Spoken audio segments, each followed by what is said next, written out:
So we're just got back to Atlanta, and it's nice being in Florida, seeing some people. And anyway, so I was thinking what to do today, and I had discussed a little bit with you the book of Jonah, and I did it because as I said, Jonah is sort of the prophet of the nations, because I mean he is obviously a Jewish prophet, but he was commanded to speak to the nations. So I thought what would be a nice thing to do is to actually go through the book of Jonah together a little bit, and go through the chapters of it. It's a very short book, only a few chapters. And in a few weeks, we can cover it and have some discussion about some of the amazing things in this story. Now, I just have to give up some prefaces to understand some of the ideas when you're learning a text in Torah. First of all, this was told to me by someone who converted by me, whose family were pastors and this and that, and he explained to me that in Christianity they come out with different versions of the Bible. I didn't know that, but they come out with different translations like that. You can't do that in Torah. Now, why can't you do that? Because this is very important to understand. And this is a very deep concept, but I have to explain it to you. The Torah is not a book. It's not a book. What the Torah is God taking infinity and putting it into the finite. Now, what does that mean? I think I'm disconnecting a little bit. Let me just plug in I see I'm not plugged in fully. Just plug in here am I coming through okay, Dan? Yeah, I'm getting you all right. All right, you're bouncing around a bit, so your camera's trying to focus. Yeah, all right, so if I'm believe it. So what does that mean, taking the infinite, putting it to the finite? It's not like you could translate and change the words. Every single letter in the Torah is teaching you infinite concepts. As a matter of fact, the first 7 words of the Torah, of the beginning of Genesis, is the beginning of creation. Okay, it's all of the 6,000 years that we're in now to the 7,000 millennium. It's all contained in the first word. That's why the first word of the Torah, there are sages who take the first 6 letters of the Torah, they flip them around in every way to show you all 613 commandments in the first word of the Torah. These guys did something a number of years ago. These two, people have tried to repeat it, and it could be misused very much, but this idea of codes. So these two professors in Bar Ilan put the Torah through a computer, and they found all of these incredible things. Like there's a whole section about where it says God will heal you. And I've seen this, and if you go, you count certain amount of letters and certain amount of numbers and up and down and across. It's like every disease that there is today is in the portion about where God will heal you from all diseases. And so people can make things up with putting things in random computers, but that's not what it is. Everything in the Torah is infinite. And therefore, it just goes on forever. So, for example, there's something called gematria. I mentioned to you before. Gematria is the numerical value of every letter. And it's not an accident. The concepts all add up. And therefore, you could have one word here. The numerical value will teach you something else onto another word that has the same numerical value. So everything in the Torah is that the word of God is not just, you can't loosely translate it. So when I'm going to read to you the book of Jonah, I'm not going to do it in the Hebrew, obviously, now, but you have to understand it's a very different thing. When I learn it in the holy language, I changed that. I didn't say Hebrew now. The reason why I didn't say Hebrew is because modern Hebrew is a little different than the holy language. The holy language of biblical Hebrew is a little bit changed as modern Hebrew. There's certain concepts that when Hebrew became a modern language, the people who developed it, more this guy Eliezer ben Yehuda, what happened was he had to make it a modern language. This was the holy language, and therefore, for example, I'll just give you an example.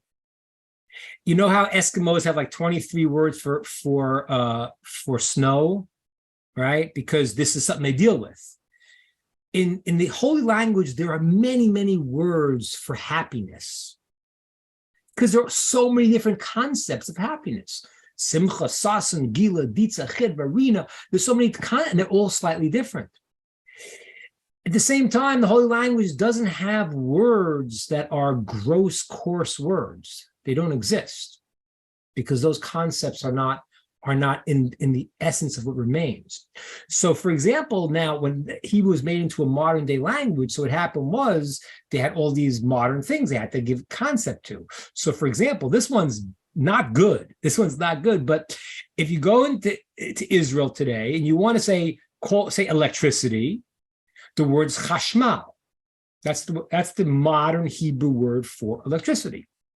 The problem is that that's not only sort of a misnomer, but it's very misleading, because the word chashmal appears in the vision of Ezekiel, Yecheskel, and it's referring to spiritual beings, angels they call in English, that he sees that sort of speak lighting up the sky in some sense. So now what they did in modern Hebrew is they looked, oh, this is lighting up things. We have this concept of electricity, so they called it chashmal.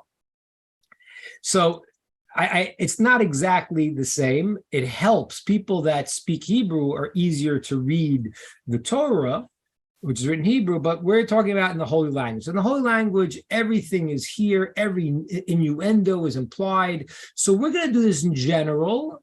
Maybe one time we'll merit to be able to read it together fully and to see each nuance and what it means. But right now, I'm going to give you the general. In the book of Jonah, I want to talk about the story. We'll do is 4 chapters. We'll do 1 chapter a session, and we'll cover this concept. I think is very relevant to people in the world today. Any questions before I begin on Jonah? No, sir. Okay.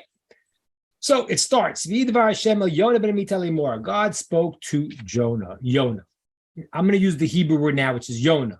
For some reason in English, they translate all of the yud sounds, the Y sounds to J, which can be very confusing, as we're going to see in a moment. I will see it right now, because who is Jonah? Who is this person? Who is he? Well, he was a great righteous person, that we know. But as was mentioned once before, his story is a very unusual story. Because Eliyahu Hanavi, which again they call in English Elijah, I think they call Eliyahu, which is confusing because, right? Eliyahu, I think in English is called Elijah. Yes. But it's a little confusing because his student's name is Elisha. So I don't know what they call that in English. I don't actually know how they do that. So I'm going to stick with the biblical names Eliyahu, right, which they call in English Elijah, and he had a student named Elisha. So Eliyahu Hanavi in the story, Eliyahu the prophet, is a story in the book of Kings where Eliyahu Hanavi, during the famine, he comes and he's hosted by this widow who has a child.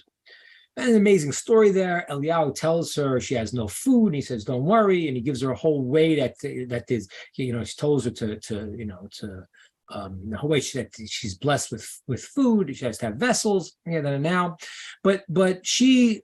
Basically, Eliyahu Hanavi she hosts him, and Eliyahu Hanavi does certain miracles, and God gives her food, and she was very destitute, and she had a widow, and she had a son. The son then died at some point, and she was very upset. And she said to Eliyahu, "Listen, you came here beforehand.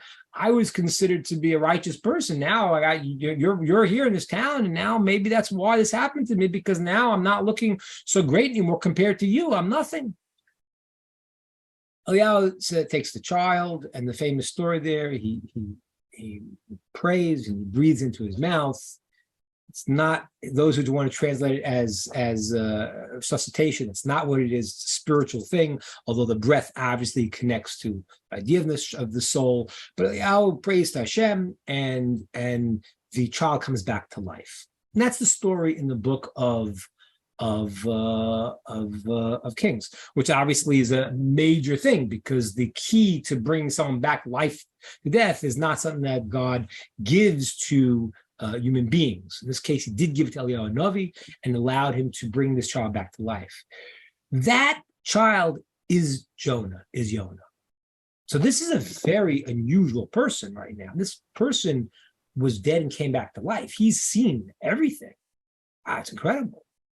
Now, Yonah is going to be then a student of, when he grows up, of Eliyahu's student called Elisha. And he was a prophet, and Elisha even sent him to do certain things. He sent him as a messenger to anoint King Yehu and various other things, and he was a prophet. And now God speaks to Yonah. Okay, so Yonah is this prophet, and now this is the book of Yonah, and God's speaking to Yonah. And God says to him, "Kum lechol, go to Nineveh, the Ir HaGadol, the great city, and call to it, call out, because their evil has come before me." And God says, you have to go and tell them that they are evil. And God tells Jonah to go to this city of Nineveh, the non-Jewish city outside the land of Israel. Vayakam Yonah levrach Tarshisha. Jonah gets up and he wants to run away to this place called Tarshish from before God. He wants to run away from God. Now, that's a big problem. Why is it a problem, everybody? You can't get away. You can't run away from God. Where are you going to run? Can't do that. So what does he want to run away? So here's what happened here. So we mentioned last time, Yonah does not want to do this messengership. He doesn't want to go. Why does he want to go? And we said last time, the idea is that Yonah knows that God is compassionate. And when God is going to send him to Nineveh and tell them Nineveh is in trouble, they'll repent and Nineveh won't be destroyed. So why is that so bad? That's great. Why does Jonah not like that idea? It's a fantastic idea.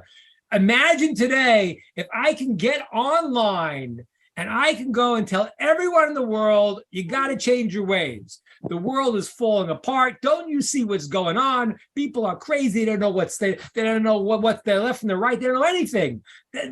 People are more confused today than they were in the time of Nineveh. Right? Nineveh, they didn't know. It said they didn't know. God said they didn't know, but they didn't know what they were doing. But I think they were more aware of reality than our world today. So if I can get on the computer, tell everyone in the world that God says you must change and accept that there's a God in the world and there's truth and righteousness in the world. Otherwise, who knows what's going to happen? They're going to blow up trains in East Palestine. Who knows what they're going to do? They're going to have spy balloons coming across. They're going to send, diseases. Who knows? And if I could tell people that something's going to happen and it's going to be serious and you got to change, and everyone's going to change, I'd be the happiest guy in the world. Wouldn't you? So why does Yonah not want to do this? So there's numerous answers. One answer he said last time is that Yonah knows that sometimes people are affected externally, right? If I tell you, you have to do this or else, you might do it, but you still don't want to do it. And therefore, once the force, the coercion is gone, the will is gone. And Yonah said, this is going to be a facade. These people, I know what's going to happen. I'm going to go. They're going to get scared. they're going to say, all right, we want to change, but they're not going to really change. And then they're going to revert back to what it was. And then God's going to cancel the decree he did against them. Now, that will not look good for the Jewish people, because the Jewish people were, during this time, not being so great. But it's more than just it wouldn't look good for them. It's that he knew that the Jewish people were that, as the text says, they can be stiff-necked. Jewish people can be stiff-necked, and I've talked to you about that also. I need to explain that to you, because we see sometimes, the Jewish people, there are the very, very righteous people who you don't always see because they don't come and speak out in the world, and then there are the guys running around who have these crazy ideas who you hear about. They're the minority, but the righteous people, the tremendously righteous people, you don't hear about. So they're sometimes they're stiff-necked. They think they're right. They have very strong opinions. So Jonah said, this is not going to be right. God's sending me on a messengership. I'm going to go and say, change or else. They'll say, yes, we want to change. They're going to fake it. On the outside, they'll change. Inside, they're not going to change. And that will not shed light, good, positive light on the Jewish people who are more, they can be stiff-necked, but when they do change, they really change. And I know these people are not going to really change. That's what he felt. So Jonah didn't want to go. It also will make Jonah look like a false prophet. Why? Because Jonah's going to go, say Nineveh is going to be destroyed. They'll repent. And then what happens? God's going to save them. They're going to say, "Oh, you see how the way people are, if something happens, if God forbid you're having a problem, and you might pray to God and say, listen, if this just gets better, I'll become different." And then after it happens, you're like, it was probably going to get better anyway. That's human nature, So they're going to say, no, it wasn't because we repented. The reason why, maybe it was a fake prophecy. It's not real. So Jonah does not really want to go and do this, okay? But now I need to discuss with you a moment this idea of prophecy, okay? Dan, if my system is not going well, tell me. I'll plug in the Ethernet. No, you're crystal clear, Rabbi. Okay, so now let me talk about prophecy a second, because how do you know who's a true prophet? If this is true that Jonah is going to come and tell them that there's a prophecy, something's going to happen to them, and then afterwards they repent and the prophecy won't happen. So how do you know when someone's a real prophet and not a real prophet? Very important questions, ladies and gentlemen, because there are such things as false prophets, and it needs to be really guarded against. I mean, not today, because today everyone claims the prophet's not a prophet. But so how do you understand this? Do you have any ideas? So let me tell you some rules here. There are rules to this. Some of the rules will affect various things that we've discussed in the past. If somebody comes, again, today prophecy has ceased. God removed prophecy during the time of the Second Temple. So there are no prophets today. If someone claims to be a prophet, that's not true, because God removed prophecy in the time of the Second Temple. There are wise people who, through their understanding of Torah, can sometimes intuit, understand things that will be somewhat prophetic. I've seen that. I've seen that from the great sages of Israel, but it's not called prophecy. It's wisdom. It's wisdom that's on a high level. But when before the time of the Second Temple, there was prophets. I don't know if you know how many prophets there were, because in the Torah it lists a certain number. There's 49 prophets that are discussed, but really there were over 1 million prophets. Over 1 million prophets throughout the time of Jewish history. Right? There were 600,000 male and 600,000 female prophetesses. Prophecy was fairly common from the time of Shmuel, time of Samuel. There were students that learned prophecy. Why are these prophets written down, other ones are not? The answer is that prophecy was only written down for when the prophecy was relevant for the future, for posterity. If a person had a prophetic vision and God showed him something about himself, or God taught him something, or he had an experience of God in a certain way, that's individual. That was not recorded in the Tanakh, in the Torah. What was codified by the men of the Great Assembly as the 24 books of the Torah, those were the prophecies that were given that were meant to last forever. They're relevant to us today.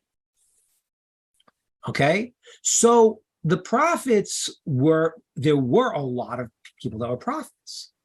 How can you tell who's a phony baloney? I mean, I just imagine a world where every nut job is walking around saying he's a prophet. I used to live in Jerusalem. There was something called Jerusalem syndrome, which is that you go there's some people. I remember there's a guy, he used to wear a little crown. He was from Australia. He couldn't play the harp, but he would strum it, and he said he's King David. So he wasn't King David. He's telling me he's a prophet, but unfortunately he needed help. He needed medication. So the prophet, how do you know a real prophet? There's certain signs. First of all, it should be someone that is very righteous. He has to be righteous. He has to be someone that is known to be a holy, righteous person. Rabbi, we lost your microphone a little bit there. You dropped it in half. Your volume went down by 50%. Oh, wow. Is it better now or worse? Well, it's on par. If you got to speak firm though. I'm trying to raise it now. Is it better or worse now? That's okay. That's good. That's broadcastable. Okay. So he needs to be known as a righteous person. That's one. Two, there are other certain signs of certain other signs of prophecy. I'm going to not get into the whole thing now, but the one I want you to know about, he can never say anything that contradicts the Torah, which knocks out now the many religions that came along and changed the Torah. Because if a prophet comes along and says God changed one commandment of the Torah, he is a false prophet. That is stated clearly in the Torah. It says, if he comes along and says changes any law, Baal Tigra, Baal Tosif, don't adds or subtracts any law, then he is not a real prophet. Now, the third thing you have to know, which is relevant for our topic now, is that if the prophet says something that's going to happen and it doesn't happen, he's a false prophet. But wait a minute. So how do you deal with the story of Yonah? The answer is that a prophecy for good will never be repealed. Understand this? God wants to give us good. The point of challenges and suffering in our life is not the challenge and suffering. It is for our good. So when a prophecy comes out for the positive, that can never be revoked. So a prophet comes along and says something good's going to happen and it doesn't happen, it's a false prophet. If a prophet comes along and says something bad's going to happen and it doesn't happen, that doesn't mean he's a false prophet. Because exactly the story of Nineveh. God said, there's going to be a calamity if you guys don't change. It's a warning. And once they change, so then there is the prophet, the decree is revoked. Okay? But Yonah was concerned. Yonah had prophesied something in the land of Israel also, and the Jewish people repented and it was revoked. So Jonah was concerned, but that wasn't the main reason. It's a side reason. But the main reason Jonah was concerned because he felt this was not going to bode well. It was not going to look true. It would make the Jewish people not look proper because he felt their repentance wouldn't go and be so good. But ladies and gentlemen, I got to ask a question. How can he run away from God? There's another law that if a prophet is commanded to give a prophecy, he's not allowed not to do it.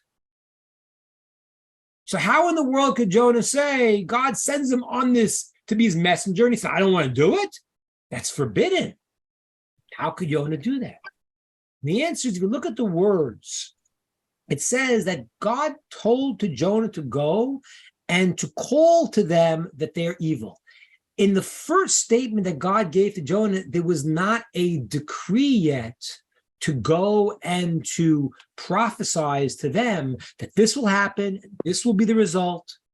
In the first step, what happened was God said, just give them rebuke. That wasn't the prophecy. The prophecy is going to happen later. The first step was God said, okay, you, Jonah, you're a sage, you're a rabbi, you need to go, as the text says, and tell them that they're being evil. So you know what Jonah said? He said, I got to run away, because if I wait any longer, what's going to happen is that God is going to make it a commandment to me and give me the prophecy. I'll have to give it. So how can he run away from God? I can't run away from God. You know what the answer is, ladies and gentlemen? Prophecy was only in the land of Israel. Jonah thinks he'll leave the land of Israel. Okay? Sound good? Yes, sir. Now, there's going to be an exception, which we're going to see, which is that if someone had prophecy before, they can have prophecy later. What's going to happen with Jonah? Jonah tries to go, he goes down to Yaffo. Yaffo is in Israel, and he wants to get this boat. And it says that he gives the money for the boat. Now, it's a very unusual term there. He gives the money to the boat. The answer was, the truth was, what happened was he actually paid for the entire boat. Why did he do that? Because he wanted to get out fast. He wanted to leave the land of Israel quickly before God spoke to him again. If he would wait around for the people, as they did in those days, you had a boat. You got, one person, let's say you had 100 people in the boat. You wait, you got 100 passengers, and then you sailed. You might be there for a while. Jonah was a wealthy person, which was also one of the things the prophets were.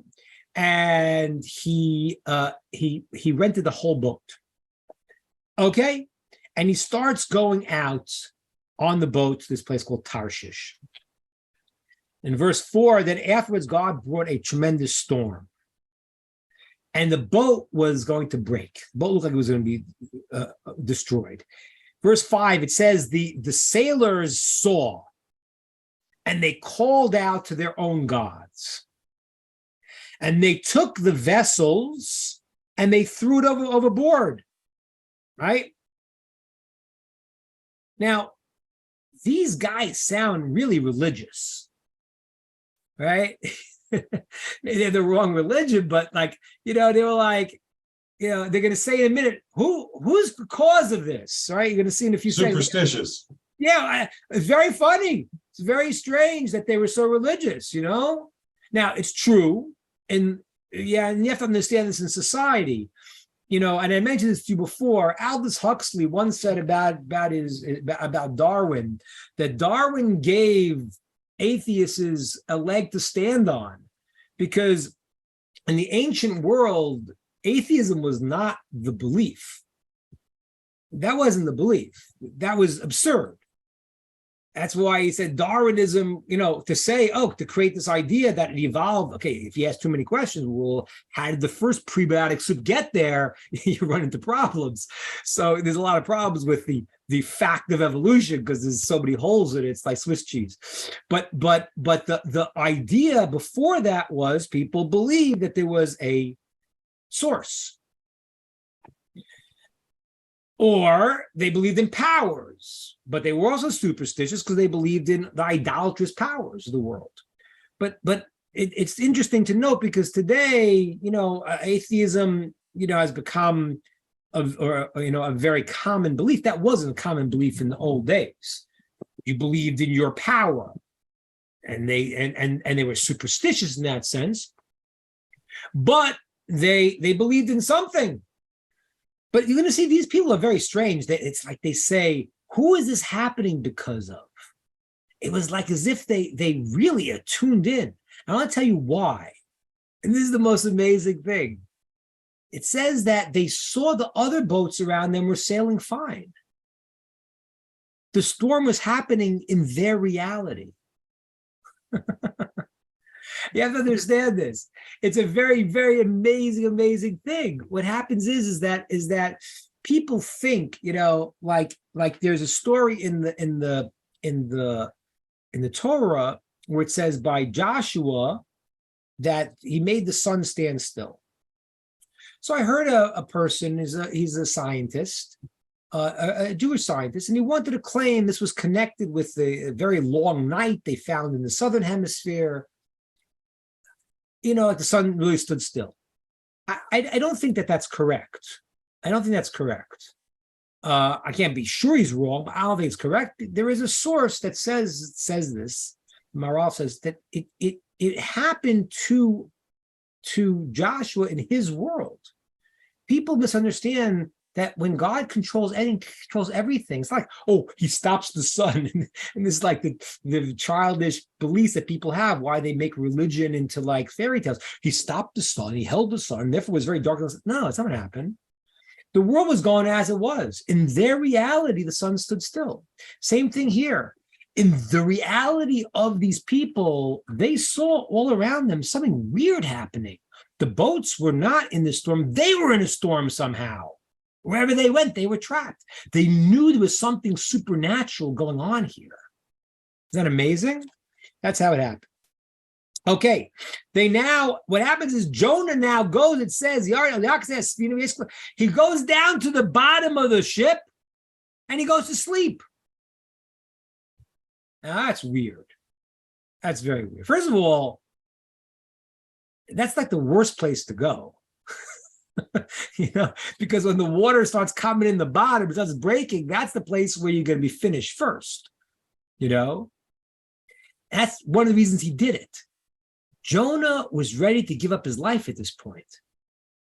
And it's also one of the reasons he bought the ship. He didn't want a lot of people coming on the ship with him. He knew they might be in danger. Jonah said, if I go down the bottom and he gets killed, then the storm will stop. So he goes down, he goes to sleep. Now comes along the captain and says, what are you sleeping? Get up and crawl out to your God. Okay. Now it says afterwards that everyone went and they said, listen, let's draw lots and see who is the cause of this. Because I told you before, they realized something supernatural is happening. They kept drawing lots. And every time they drew a lot, it fell on Jonah. So they said to him, tell us.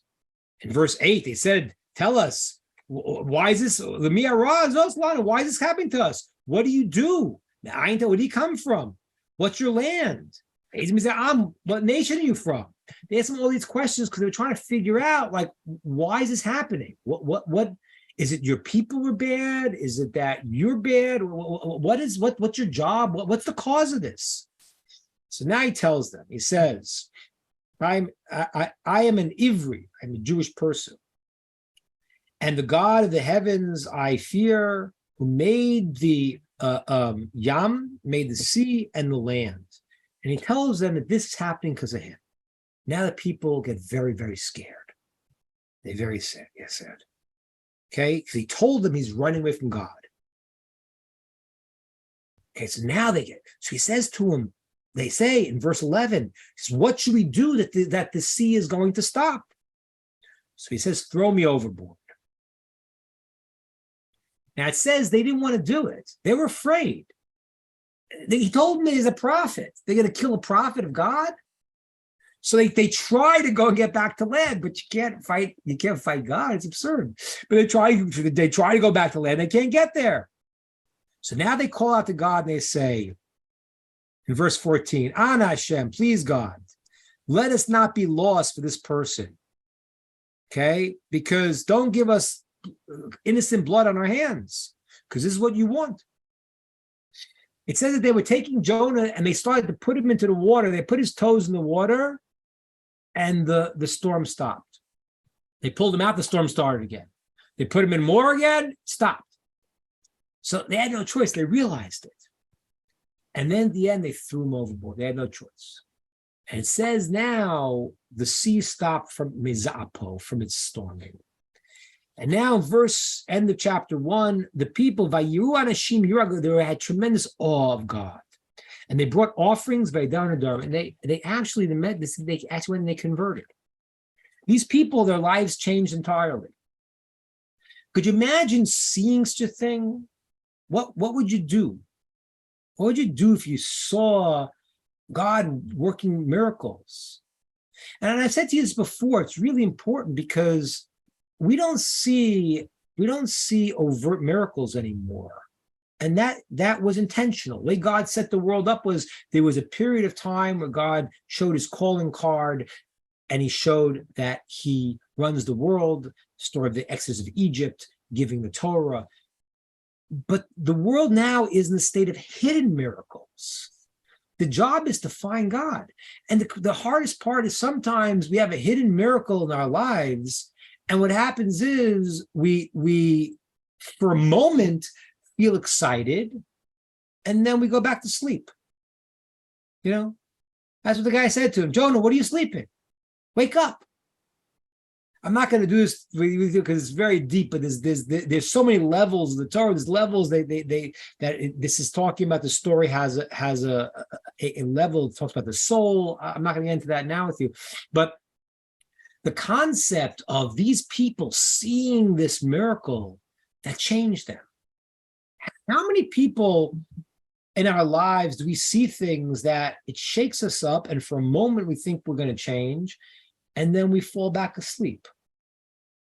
And that's the hard job. That's the job of spiritual living. The job of spiritual living is to see the hidden miracles in our lives and to find a way to work and to keep it going, that it motivates us. You know, in Hebrew, the word for a habit is called hergel. Hergel is the same word as regel, of legs, feet. Because when you walk, you don't think about it. There's a part of us that, and if God forbid someone had a stroke or something terrible like that, they have to think about walking. It's the worst thing. There's certain aspects of our lives that happen automatically. That represents the idea of our legs. We go. But falling into habit is the danger, because if you fall into habit, I always think, I think I told you this once. I used to live in an apartment building in Israel. And I remember going out with my kids, you know, and pressing the elevator button, and then the elevator opens and you go in and you go down with the kids. And I remember thinking to myself once, could you imagine if you never saw an elevator, what that would mean for you? Imagine you went back in time, or somebody went in time travel from the 1500s, and they came to today, and you show them, yes, I press on this point in the wall, and now I'm transported to a new place. They would say, this is the craziest thing I ever saw. The guy touched the wall, and all of a sudden he's in a new place. It's like Star Trek. It's like getting beamed up and beamed down. Oh, what is this? But when a kid sees it every day, when you see it from your child, it doesn't faze you. It doesn't faze you. It's an amazing thing. I'll tell you something. It's so fascinating. You know, when you see if you ever watch a National Geographic, you'll see like a baby horse, and they're born, and after a couple seconds, they're trotting around like a horse. The only creation that is born completely incapacitated, dysfunctional, cannot do anything on their own is really a human being. They ease into it. Because if a human being was born and saw this world as it is, two things would happen. Either they would freak out, they'd lose their mind, what's going on? Either that, or alternatively, they would be so amazed and so awestruck by what they're seeing that they could never believe something this happened by accident. The reason you can believe it happened by accident is because, you're used to it. Yeah, I see. I saw the sun rose yesterday, rose today. Yeah, I have. I mentioned Darwin before, but there's a book called I think it's the Little Black Box by this guy Michael Bevy. Bevy, I think his name is, and he is a what is that? He's I forgot what it's called, a microbiologist, but he explains that how Darwin didn't understand the complexity of the human being on the molecular level. So, like, if you talk about an evolutionary process, you could talk about, there was a bicycle, You know, you had a skateboard, you evolved to a bicycle, it evolved from a bicycle to a motorcycle, from a motorcycle to a car. That's very nice. But if you understand the complexity of a motorcycle, you understand it can't evolve from that, you know, bicycle to a motorcycle. If you understood the complexity of how it works, I'm not going to evolution, but just understand it. It's like you know, there's you know, snakes, venomous snakes. There is like, I think 52 different processes they need to have that the venom will not kill them. So from a non-venomous snake to a venomous snake, there is many processes. How did that evolve slowly over time? As soon as he got the venom, he's dead. He needs that. So when you don't understand what's going on in the world, you could say theoretically, yeah, thing could evolve. But if something has to happen, all 52 processes need to happen simultaneously. It can't evolve like that. So if a person saw the world as it really is, they would be awestruck. But we fall asleep. And these people, these sailors, what they saw, that what Jonah told them, or Jonah said to them, that God runs the world, he created the world, he's the master of the world. And they saw with their own eyes, these people, it says they made vows. You know why they made a vow? You know what they made a vow for? Because they even understood that if I don't go and concretize this thing now and say, I'm going to do this no matter what, when I get back to shore, I'm going to forget. So, ladies and gentlemen, it's an important thing for us. We got to realize we have to go and see the things in our lives, see the hidden miracles, and to be a spiritual human being, to work at making ourselves alive, renewing ourselves, not falling asleep at the wheel. And that's the beginning part of what I wanted to get from this first lesson, the first chapter of Jonah, and this amazing story, and seeing how people, you know, could change, but how they forget. And this is, we're going to go through the whole book, God willing, and we'll tie it to modern day times, and what shakes people up, what doesn't shake people up.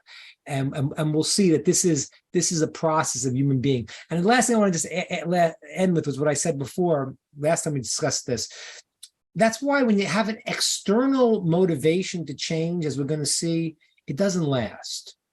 You need to translate the external motivation to something internal. So if you're dieting because the doctor said you have to, that's great. That's great. That's a good start. At a certain point, you have to realize this is what I need to do. When the doctor just scared you, as soon as you forget about it, you won't do it.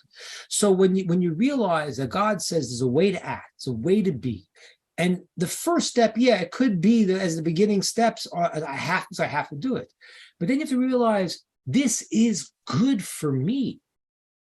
This is what I want to do. That's the turning point when a person becomes a spiritual person, when it's not external, but it becomes internal, because they realize this is the way the world is built, and this is the way I'm built, and this is what's best for the world and for myself too. Okay, thoughts, ideas, comments?